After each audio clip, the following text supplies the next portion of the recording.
Bismillahirrahmanirrahim. Assalamualaikum warahmatullahi wabarakatuh. Tuan Yang Dipertua, pertamanya izinkan saya memula ucap bahas saya dengan memetik ayat Al-Quranil Karim yang dinukilkan dalam bajet 2014 Pakatan Rakyat. A'udzu billahi minasyaitonir rajim. Wa la ta'kulu amwalakum bainakum bil batil wa tudlu biha ila al-hukam litakulu fariqan min amwalin nas bil ism wa antum ta'lamun. Maksudnya, janganlah kamu makan ataupun mengambil harta orang-orang lain di antara kamu dengan jalan yang salah, dan jangan pula kamu menghulurkan harta kamu, memberi rasuah kepada hakim kerana hendak memakan ataupun mengambil harta sebahagian di kalangan manusia dengan melakukan dosa, padahal kamu mengetahui perkara itu adalah salah.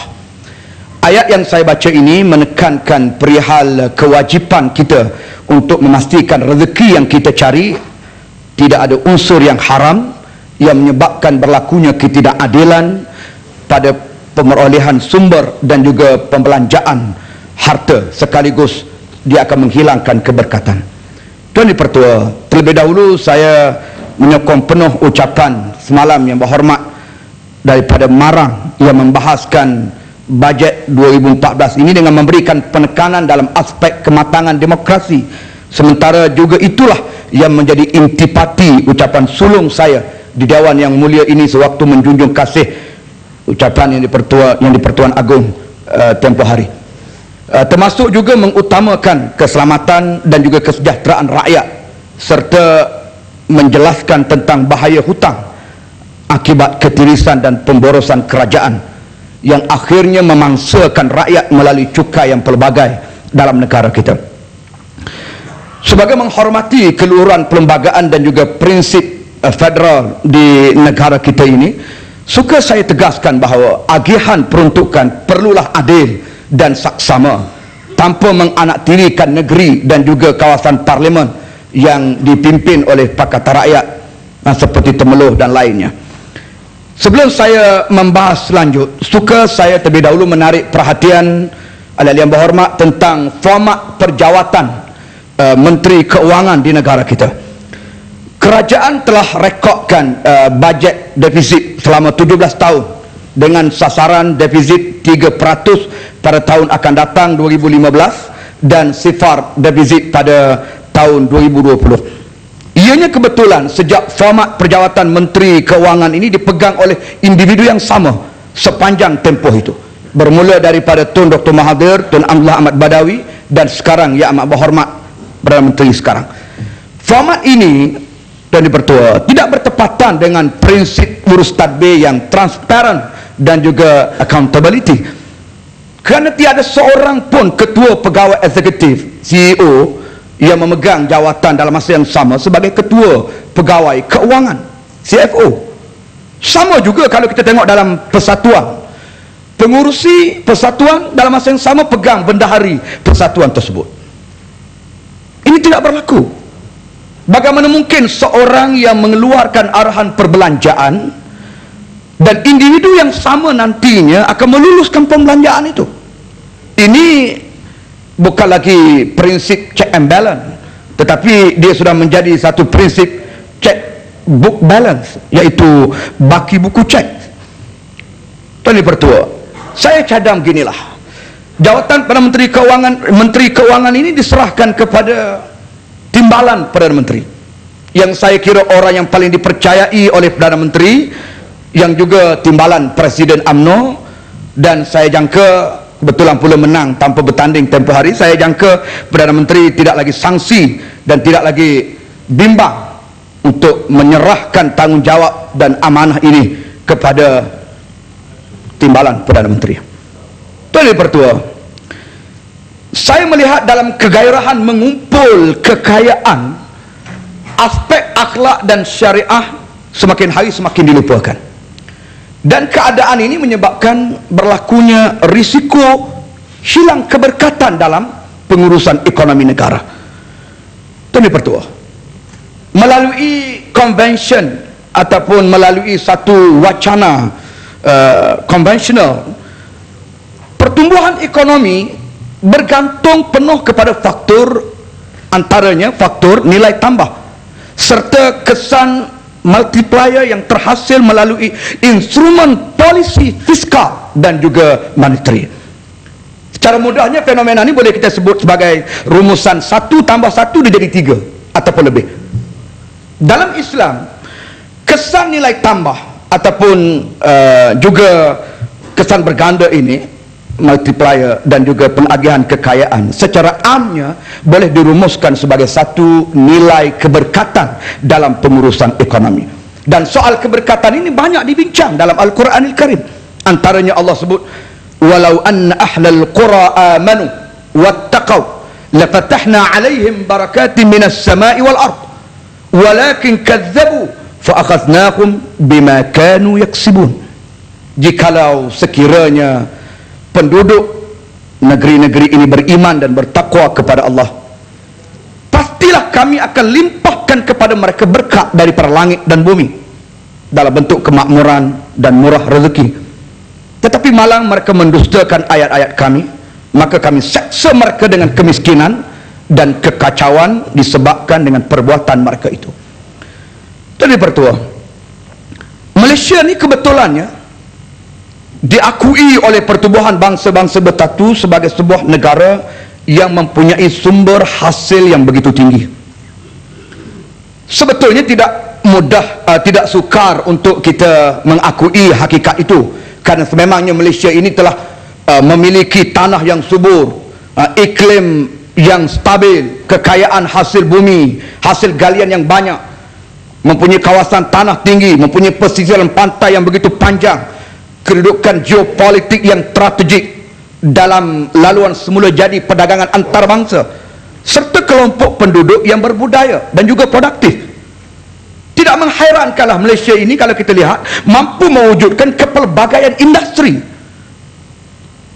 daripada asas tani, peladangan, pembuatan, sehinggalah keuangan dan juga pelancongan. Begitu banyak peluang kekayaan bumi di sekeliling kita. Ekonomi yang berkembang daripada 110 bilion US dollar pada tahun 2003 kepada 303 bilion US dollar pada tahun 2013.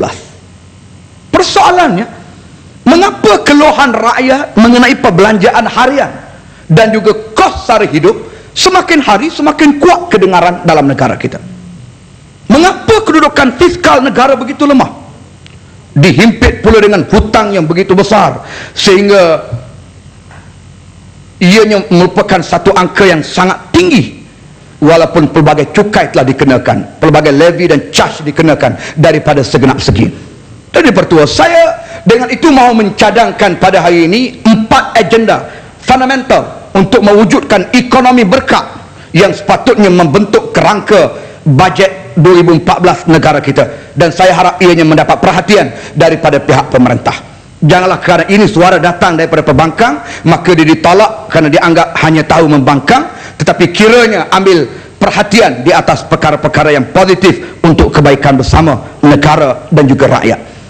Agenda yang pertama ialah wujudkan ekonomi yang bebas riba. Ekonomi negara kita ini sekian lama telah bersandar kepada penggunaan kadar faedah yang telah diijmakkan oleh ulama sebagai riba, dan hukum riba ini haram pada syarak. Secara mikronya, penggunaan kadar faedah ini memerangkap ekonomi, terutamanya ekonomi isi rumah, dalam kitaran hutang yang berpanjangan, dan ini adalah merupakan satu penindasan, satu kezaliman. Ya, lenggong bangun. Tak apa, saya kesempitan waktu, masa kita akan berhenti pada 9.30. Minta maaf. Malah membebaskan ekonomi isi rumah dari ekonomi. Saya tak bagi laluan. Ya. Malah membebaskan ekonomi isi rumah daripada amalan riba juga adalah merupakan satu tunjang kepada pengawalan hutang yang mencengkam individu dan juga keluarga. Jadi Tuan Yang Dipertua, larangan riba dan kesannya kepada keberkatan dan kekayaan memangnya telah banyak dibangkitkan oleh Islam. Antaranya disebut dalam Al-Quranil Karim, alladzina ya'kuluna riba la yaqumuna illa kama yaqumu alladhi yataqabbathu syaitan minal mas dzalika bi annahum qalu innamal bay' mislu riba wa halallahu al-bay' wa harrama riba. Orang-orang yang memakan ataupun mengambil riba itu tidak akan dapat berdiri betul, melainkan seperti berdirinya orang yang dirasuk oleh syaitan dengan keadaan terhuyung hayang kerana sentuhan syaitan alaihi laknatullah. Yang demikian itu adalah disebabkan mereka mengatakan bahawa sesungguhnya perniagaan itu sama saja dengan riba, padahal Allah menghalalkan perniagaan dan mengharamkan riba. Malah kesan riba ni banyak lagi lah, kita boleh lihat amalan-amalannya dan juga penegasan Allah Subhanahu wa taala dalam Al-Quranil Karim. Antaranya Allah sebut yamhaqullahu riba wa yurbis sadaqat wallah la yuhibbu kulla kaffarin asim. Allah susutkan kebaikan harta yang dijalankan dengan mengambil riba ini. Allah susutkan kebaikan harta itu, dan ia pula akan mengembangkan berkat melalui harta yang dikeluarkan melalui sedekah dan juga zakat.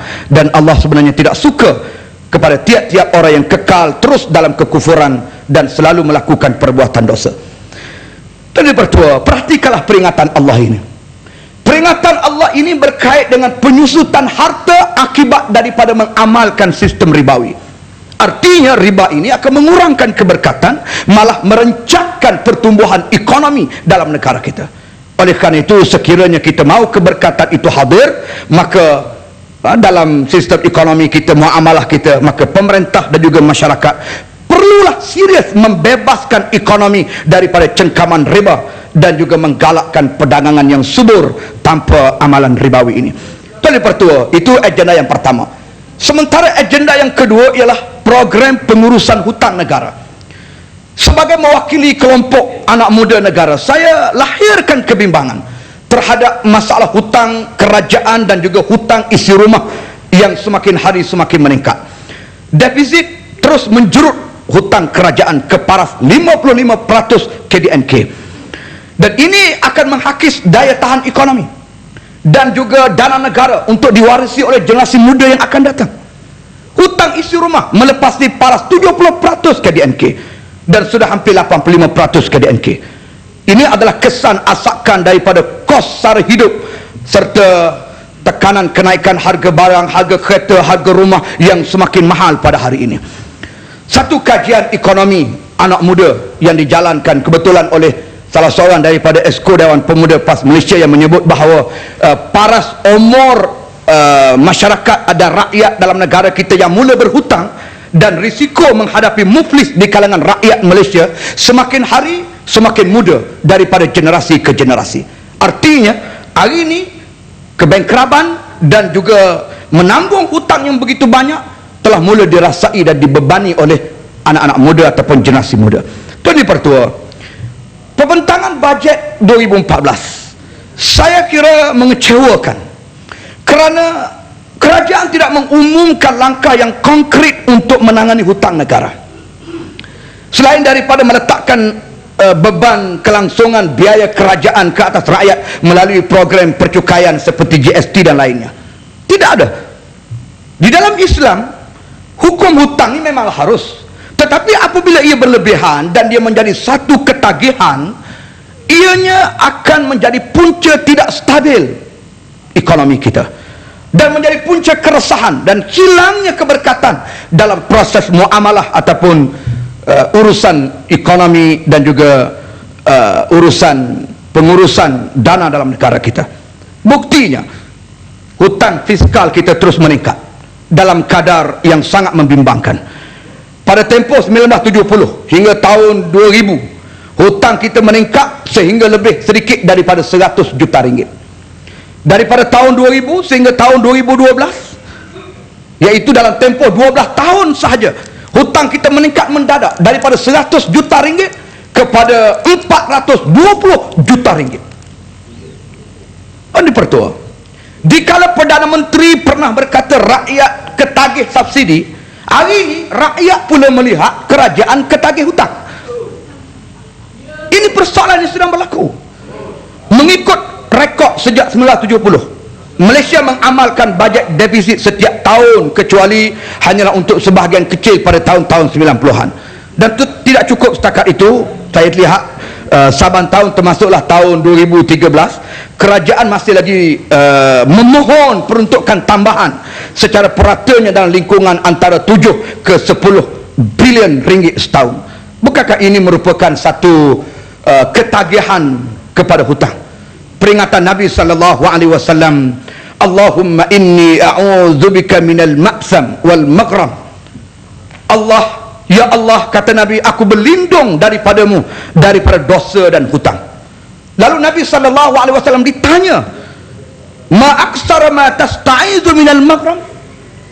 Faqala inna rajul idza gharam haddatha fakadzaba wa wa'ada fa akhlafa. Apabila ditanya, mengapa kamu selalu minta doa wahai Rasulullah supaya bebas daripada hutang ini? Lalu baginda menjawab, jika seseorang itu berhutang, apabila dia bercakap dia akan berdusta, dan apabila dia berjanji dia akan mengingkari. Ini penyakit orang yang banyak hutang. Dalam hadis yang lain pula Nabi SAW diriwayatkan telah berkata, a'udzubillahi minal kufri wad dain. Ya Allah, aku berlindung denganmu daripada kekufuran dan hutang. Qala rajul, ya Rasulullah, ata'dilu dain bil kufri? Qala na'am. Ditanya kepada Rasulullah SAW, apakah engkau telah menyamakan kekufuran itu dengan hutang? Lalu Nabi menjawab, ya benar, menunjukkan besarnya bahaya hutang ini. Oleh kerana itu, ambillah satu langkah untuk bebaskan negara kita daripada hutang, termasuk membantu rakyat supaya dapat dibebaskan daripada hutang yang membelenggu mereka. Itu yang pertama. Yang ketiga ialah jaminan. Minta maaf banyak-banyak, masa saya sangat singkat dan saya tidak memberikan laluan. Terima kasih. Sikit aja. Agenda yang ketiga, minta maaf. Kita ambil masa lain insya-Allah. Satu je. Agenda yang ketiga ialah jaminan halalan thayyibah. Kalau saya beri, saya tidak akan ruang, tidak akan cukup masa untuk menghabiskan apa yang saya nak sampaikan pada malam ini. Panjang lagi masa kita, kecuali malam ini. Agenda ketiga ialah jaminan halalan thayyibah. Yang pertama, penekanan terhadap pencapaian halalan thayyibah ini bukanlah kerana potensinya sebagai industri yang bernilai 45 bilion ringgit, tetapi kerana sememangnya ia telah menjadi satu perkara yang ditekankan oleh Islam supaya menjamin keberkatan dalam kehidupan kita. Jaminan halalan thayyibah bermakna memastikan keselamatan rantaian makanan kita secara menyeluruh, sama ada dari segi fizikalnya ataupun dari segi spiritualnya. Dan saban hari pada hari ini dalam negara kita didedahkan dengan berita dan juga maklumat jenama makanan yang tertentu yang mengandungi bahan terlarang yang meragukan, bercampur antara halal dan haram, syubhah dan segalanya. Maka bagaimanakah keberkatan itu boleh hadir dalam industri makanan kita? Jadi apakah berkat sistem dan juga muamalah yang seperti ini, ataupun ini hanya merupakan satu isu yang dipandang sepi, yang dipinggirkan dan tiada kaitan dalam wacana transformasi ekonomi kerajaan? Ini harus saya persoalkan kerana ia sangat penting, dan saya lihat tidak diberikan perhatian besar tentang industri halalan thayyibah ini oleh bajet yang dibentangkan. Sedang Imam Muslim telah meriwayatkan dalam sebuah hadis daripada Abu Hurairah radhiyallahu anhu bahawa Rasulullah sallallahu alaihi wasallam telah bersabda, innallaha ta'ala tayyib la yaqbal illa tayyibah wa innallaha amara al-mu'minin bima amara bihi al-mursalin. Faqala ta'ala, ya ayyuhar rusul kulu minat tayyibat wa'malu salihan inni bima ta'maluna alim. Wahai manusia, sesungguhnya Allah tidak akan menerima sesuatu kecuali yang baik, dan sesungguhnya Allah memerintahkan kaum mukmin sebagaimana halnya ia memerintah para rasul. Kemudian beriman, kemudian dia berfirman, wahai para rasul, makanlah daripada rezeki yang baik, makanlah daripada rezeki yang baik, dan berbuat baiklah kamu semua, sesungguhnya aku mengetahui apa yang telah engkau ketahui. Itu yang pertama. Selanjutnya, baginda bercerita tentang seorang lelaki yang pernah berjalan dalam satu musafir yang sangat panjang. Dalam keadaan pakaiannya lusuh, berdebu, dan dia memerlukan pertolongan daripada Allah. Lalu dia berdoa, Ya Rab, Ya Rab. Tapi malangnya, wa mat'amuhu haram, wa mashrabuhu haram, wa malbasuhu haram, fa anna yustajabu lah. Dia berdoa kepada Allah, Ya Allah, Ya Allah, Ya Tuhan, Ya Tuhanku. Tapi makanannya haram, minumannya haram, pakaiannya haram. Bagaimana doa itu nak diterima oleh Allah Subhanahu wa taala? Dan ini sangat penting, dan kita sedia maklum bahawa kepentingan halal dan haram dalam Islam ini adalah suatu yang sangat diberikan penekanan oleh syarak. Tetapi sekiranya benar jaminan halalan tayyibah ini penting, maka persoalan saya ialah di manakah pelaburan kerajaan dalam bajet 2014 untuk menjamin keutuhan proses dan penghasilan barangan dan perkhidmatan halalan tayyibah ini? Apakah sekadar hanya menguatkuasakan penggunaan logo halal semata-mata ataupun bagaimana? Dan di Pertua, saya mengharapkan seperti mana juga tata kelola perbankan Islam yang dipandu oleh jawatan kuasa syariah, bukankah menjadi satu yang baik, praktis yang unggul bagi kerajaan untuk juga mempunyai jawatan kuasa syariah keuangannya yang tersendiri, supaya dapat memantau perjalanan keuangan negara kita. Yang menjadi keutamaan ialah untuk memastikan sumber keuangan, kerana sumber keuangan itu nantilah yang akan membiayai emolumen perkhidmatan awam yang sepatutnya dibayar dengan hasil yang halal, yang jelas halalnya. Kerana nantinya hasil itulah yang menjadi wang gaji ataupun allowance yang akan diberikan kepada keluarga untuk minum, makan, anak, isteri dan juga keluarga. So tentulah dia sangat diberikan perhatian oleh Islam, dan saya mengharapkan ianya tidak dipandang sepi dalam bajet negara kita. Tuan-tuan Pertua, agenda yang terakhir yang keempat berkait dengan percukaian dan juga negara berkebajikan. Satu daripada sisi penting idea kenegaraan PAS, iaitu negara berkebajikan, ialah komponen cukai. Percukaian di negara berkebajikan, percukaian di negara-negara kebajikan konvensional yang lain secara puratanya adalah tinggi. Tetapi negara berkebajikan yang kami kemukakan itu menyasarkan hanya cukai pada kadar yang perlu sahaja, ataupun cukai sekadar keperluan. Oleh kerana itulah kami menolak GST. Bukan sebab namanya GST semata-mata, tapi kita menolak GST kerana kita tahu, rakyat pun tahu, malah kerajaan pun tahu bahawa negara kita masih belum kehabisan idea bagaimana untuk dan juga kaedah untuk melakukan penjimatan, mengawal kos, membentras rasuah, memastikan tidak berlaku ketirisan dan juga pembaziran ataupun penyalahgunaan dana keuangan negara kita. Sebelum sesuatu cukai yang baru ataupun cukai ganti, khususnya cukai GST ini dilaksanakan dalam negara kita.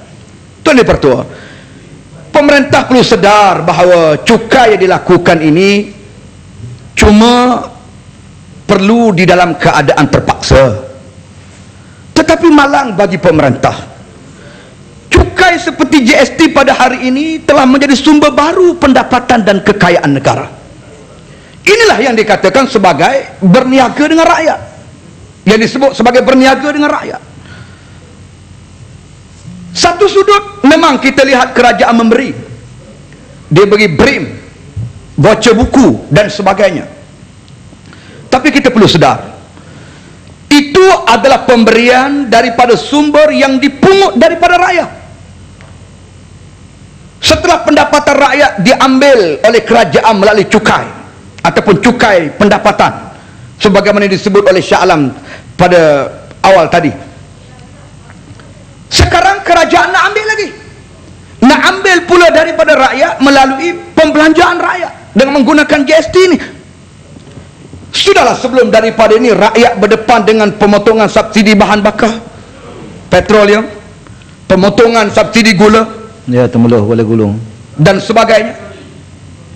Jadi bajet ini saya lihat sebagai bajet untuk rakyat, tapi dari rakyat, bukan daripada kerajaan.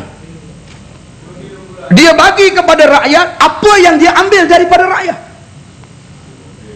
Memang zahirnya nampak kerajaan bagi pada rakyat, tapi kemudian dia ambil balik. Lenggung. Jadi orang kampung kata ini bajet buruk siku. Bajet buruk siku yang dipertua.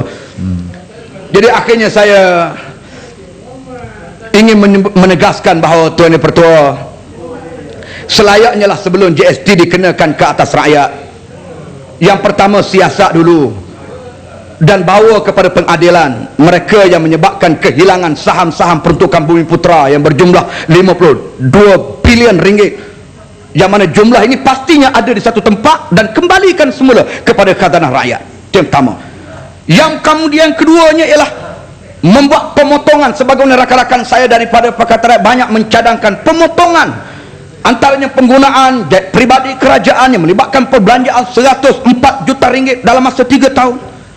Potong juga penggunaan elektrik yang berjumlah sehingga 110 juta ringgit, manakala 1,9 juta ringgit untuk bil air yang disebut sebagai kompleks rumah Perdana Menteri dan juga timbalan Perdana Menteri. Yang ketiga, tangguhkan juga program yang tidak ada nilai tambah yang besar kepada rakyat secara menyeluruh. Contohnya yang selalu dibangkitkan oleh Pakatan Rakyat ialah program PLKN yang bernilai 800 juta ringgit setahun. Dan yang dipertua malah Pakatan Rakyat sedikit lagi 1 minit.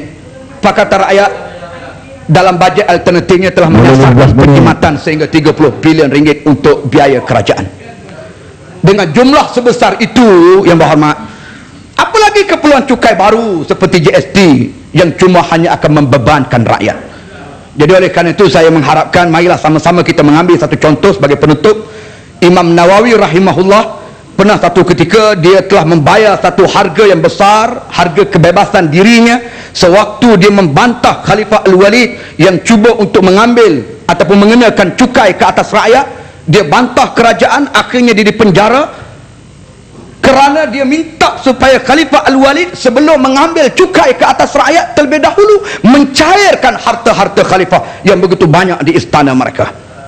Imam Nawawi kerana bantah akhirnya ditangkap dan dipenjara. Dia digelar sebagai Mahyuddin, iaitu yang menghidupkan agama. Jadi hari ini kita pun ada juga Mahyuddin. Saya mengharap Tuan Pertua Mahyuddin kita ni tidak akan memeras rakyat dengan memungut cukai daripada rakyat. Terima kasih Yang Dipertua. Semoga pandangan ini dapat diberikan perhatian oleh pihak kerajaan. Assalamualaikum. Sila.